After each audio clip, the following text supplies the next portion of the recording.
they were not happy, that they were worried because he was going to leave, Jesus said to them, "Kapayapaan ang iniluwang ko sa inyo, ang aking kapayapaan ang ibinibigay ko sa inyo. Hindi ito katulad ng ibinibigay ng sanlibutan. Huwag kayong mabalisa. Huwag kayong matakot." And my dear brothers and sisters, Jesus is saying the same words to us today because he knows that sometimes we are sad. He knows that sometimes we are troubled.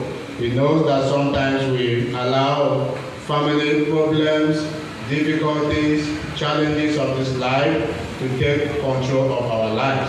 And Jesus is here to give us his peace. That is his gift to us today. The gift of his peace, because the world cannot give us this peace. It is only Jesus who can give us this peace. Shalom, kapayapaan.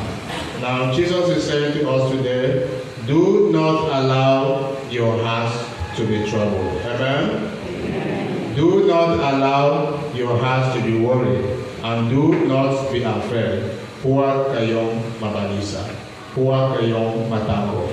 I know that sometimes there could be problems, difficulties, challenges, mga rejections, mga disappointments in life, mga family problems that we encounter and all of that. But we need to continue to move on. Jesus is giving us his words of assurance today that he will continue to be with us until the end of time. Amen? Amen. So do not allow your heart to be troubled. Do not be afraid. You are not alone on this journey. Jesus is always with us. God is always with us. Kasama natin ang Diyos. Amen? Jesus wants to leave us with three important things as he prepares to ascend into heaven.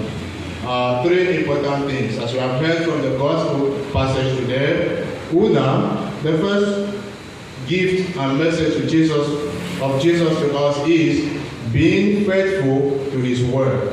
Pagiging matapag sa kanyang salita. We need to be faithful to the words of Jesus. We need to be faithful to the commandments of Jesus. We need to be faithful to the teachings of Jesus, particularly the commandment to love one another. Amen? So let us learn how to love one another. Love your family. Love your wives. Love your husbands, love your children, love your siblings, your brothers and your sisters, your friends, and all those who come to you. There is a saying that charity